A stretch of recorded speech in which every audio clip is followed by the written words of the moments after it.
Não temas, eu sou contigo. Não te assombres, porque eu sou teu Deus. Eu te esforço, eu te ajudo, eu te sustento com a destra da minha justiça. Não temas, eu sou contigo. Não te assombres, porque eu sou teu Deus.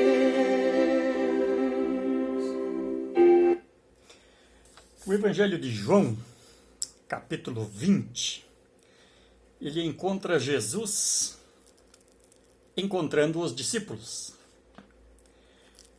numa sala trancada e com medo. E lá então,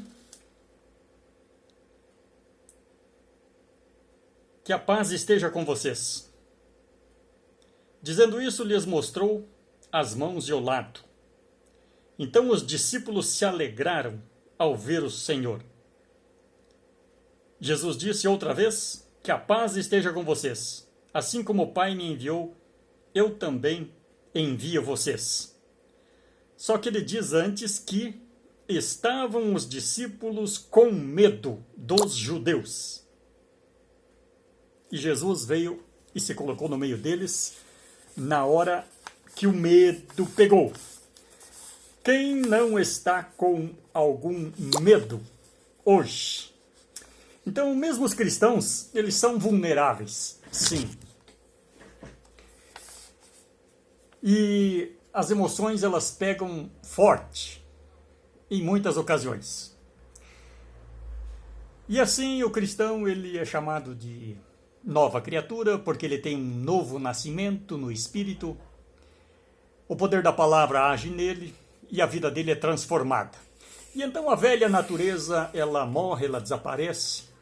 Ela é sufocada pelo poder do sangue de Cristo, que purifica de todo o pecado e que fortalece e encoraja a pessoa para viver uma vida dedicada exclusivamente a Deus o Senhor.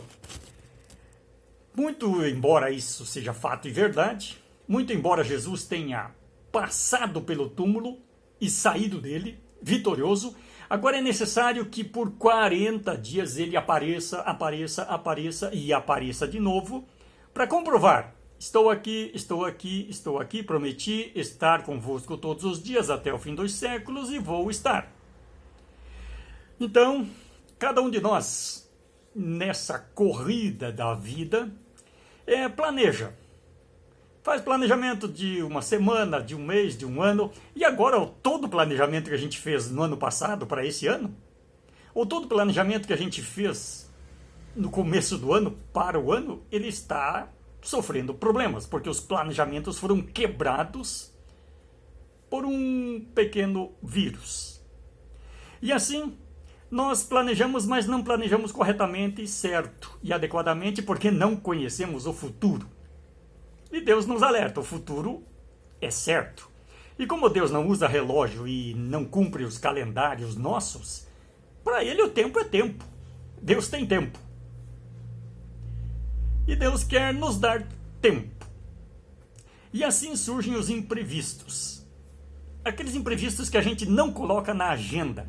Não colocamos na nossa agenda quando vamos pegar o coronavírus e quando vamos ficar curados ou não, quando alguém de nós será carregado para o cemitério, quando vai acontecer isso ou aquilo, nós não planejamos.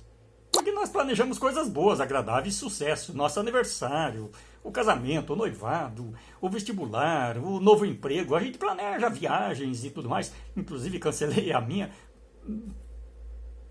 porque planejei correto no meu pensamento, mas incorreto no contexto geral.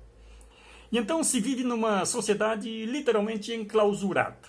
Enclausurada pelo medo. A gente faz as coisas, a gente age, mas sempre com o pé atrás. Então, o medo do desemprego, medo do assalto, medo de um crime, medo da crise familiar, medos. Medos. A gente tem medo. Embora a Bíblia diga que o amor perfeito lança fora o medo. Ou seja, em Deus, o medo não deveria existir, deveria desaparecer. E o cristão, ele ainda não é perfeito. Por isso o medo persiste e só vai desaparecer quando lá o próprio Pai nos enxugará todas as lágrimas na eternidade.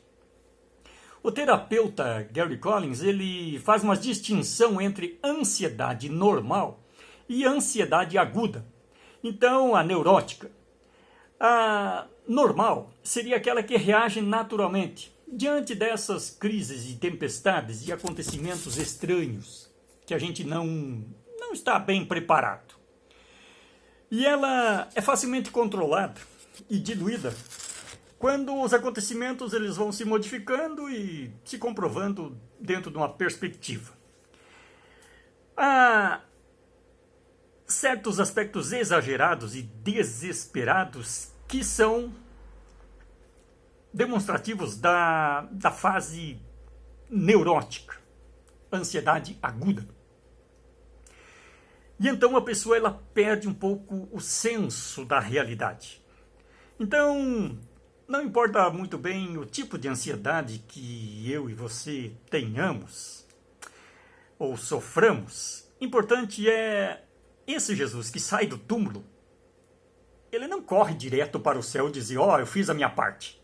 Ele fica 40 dias aqui, aparecendo e aparecendo para os discípulos, para mim e para você, através da palavra, através dos testemunhos dos outros cristãos, através da vida na comunhão cristã, ele continua aparecendo e dizendo, não tenha medo, não tenha medo, não tenha medo, porque você ainda está com medo 2000 anos depois que eu já passei pelo túmulo, que eu já enfrentei o maior medo, o medo da morte.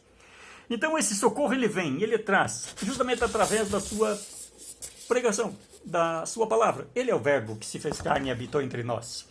Então quando se fala em crise de medo, logo se imagina que o medo ele faz parte aí da nossa vida e também da vida do cristão.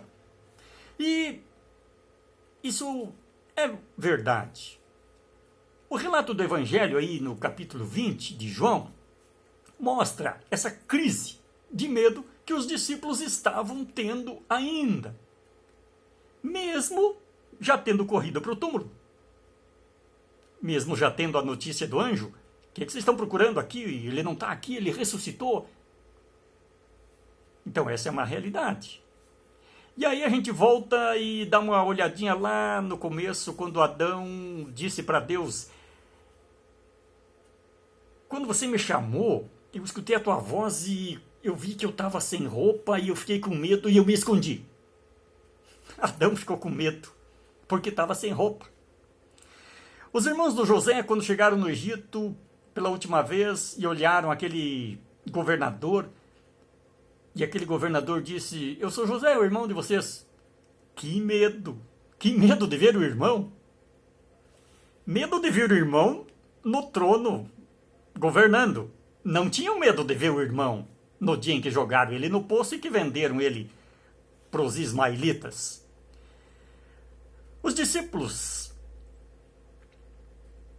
olharam para o mar e viram alguém caminhando em cima do mar e gritaram, fantasma! Fantasma! Discípulos acreditando em fantasma. Não era um fantasma, era Jesus. Discípulo confundir Jesus com fantasma é uma crise de medo terrível. E também demonstra uma religiosidadezinha meio supersticiosa, digamos assim. Os líderes judeus, eles ficaram com medo de Jesus, sabe por quê? Porque as pessoas gostavam da doutrina de Jesus. Está lá em Marcos 11, 18. As pessoas ouviam Jesus, gostavam do ensinamento e os judeus ficaram com medo. O que vai ser da minha igreja? Ela vai falir? Ela vai fechar? O pessoal está gostando mais da outra igreja do que da minha. O outro pastor é melhor. Apareceu um cara novo aí na praça e vai converter a cidade. E as nossas igrejas, velhas, antigas, conservadoras, vão quebrar. Tem muito pastor com medo. Principalmente o que não entende a sua função no mundo como pastor. Até o relato de uma pessoa que deixou de usar os seus dons, enterrou os dons, os talentos que ele ganhou, por medo do acerto de contas. E quando o patrão veio para dizer, cadê o investimento? Ele disse, olha, eu estava com medo de perder tudo e enterrei. E aí Jesus disse, tira dele e dá para o que tem 10. Eu quero investir no melhor banco da cidade e não no pior. Nós talvez seríamos um pouco mais bonzinhos que Jesus e teríamos dado para aquele que ganhou 2, fez 4, ele ficaria com 5. Jesus diz, não, eu dei 5, ele fez 10, dá 11 para ele. Jesus é estranho, é diferente. Ele põe medo nas pessoas. Ele põe medo em mim quando ele diz, seja um administrador fiel. É isso que eu quero dos despenseiros? Ai daquele que fizer a obra do Senhor relaxadamente?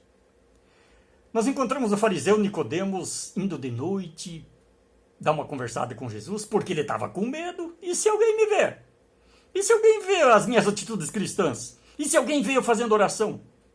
E se alguém vê eu conversando com Jesus? E se a vizinhança vê eu indo para a igreja no domingo? Então vou à noite, no sábado, no domingo, eu ponho um terno escuro e saio e ninguém me vê ir para a igreja. E antes de voltar, eu passo ali no mercado, compro umas coisas e entro em casa com uma sacolinha para o pessoal não ver que eu fui na igreja. Ou coisa desse tipo. Sei lá qual é o medo que a gente tem. Medo de testemunhar. De dizer, eu sou um cristão, sim. Quando o apóstolo Paulo foi convertido, ele saiu e disse, eu vou parar de destruir a igreja. Eu vou construir a igreja. Eu vou reunir os cristãos. Eu vou dizer para eles que eles estavam certos. Jesus é o Salvador. É o meu Deus mesmo. Quando o apóstolo Paulo sai e começa a falar de Jesus, o povão corre de medo. Esse cara prende a gente. Ele vai nos iludir. Ele quer nos reunir para nos pôr na cadeia. O pessoal não queria escutar o apóstolo Paulo. Com todo o amor, com toda a devoção, com todo o empenho, com toda a capacidade que ele tinha e agora queria demonstrar.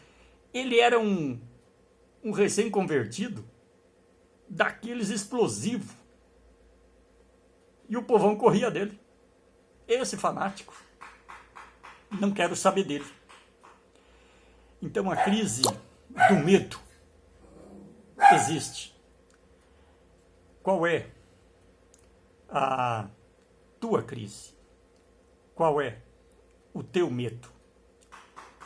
Então os discípulos e as mulheres, eles estavam enfrentando uma crise de medo, crise de insegurança, um abalo emocional. Eles estavam sem paz, eles estavam escondidos, desconfortáveis, a portas trancadas. E assim, eles escutam Jesus vir, bater a sua porta e dizer, não tenham medo, não tenham medo. Eu lhes ofereço uma paz diferente do mundo, uma paz constante, uma paz eterna, uma paz poderosa, uma paz que abençoa, que acompanha vocês, sempre, todos os dias.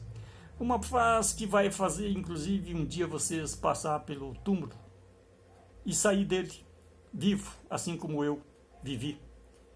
Então Cristo, ele permite que haja paz na terra. Ele permite que haja paz no meu coração, no teu coração. E ele não quer que o medo domine, que o medo permaneça.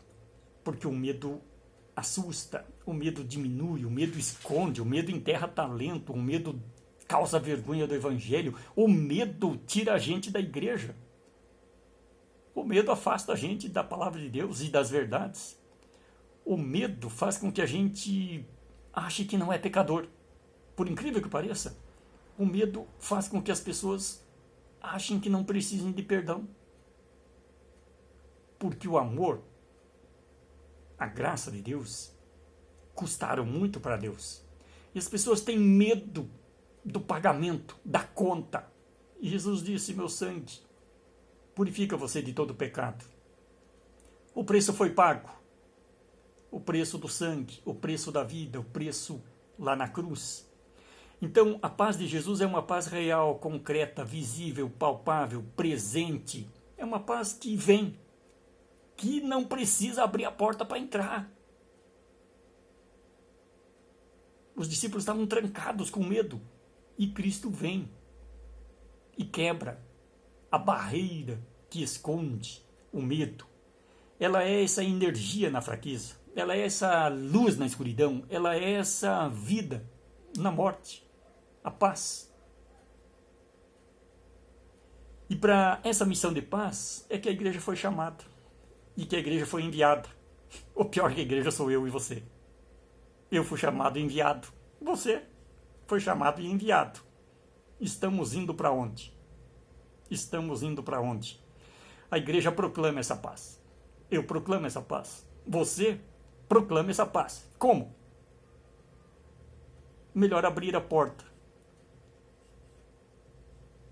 Destrancar o medo. Levantar do sofá, sair da televisão, sair ali a porta, sair no portão da casa e esperar a primeira pessoa que passa. Não interessa quem. E criar a coragem que essa paz dá de dizer para essa pessoa: oi, você crê em Jesus? Você é cristão? Só perguntar isso. A pessoa vai te dizer alguma coisa. E dependendo do que ela dizer, talvez saia uma conversa, onde você possa dizer: eu também sou cristão, por isso que eu saí desse portão, talvez pela primeira vez na vida, para dizer para alguém, e esse alguém é você, que eu sou cristão. Que bom que você é. Ou então, se você não é, o dia que você quiser saber quem é Jesus, estou à disposição para te falar quem ele é. Nome não há, outro nome não há. Toda língua confessará o nome de Cristo. Ele pode curar todos os males do teu corpo, mas também quer salvar tua alma do pecado. Quer salvar tua alma do pecado. Amém.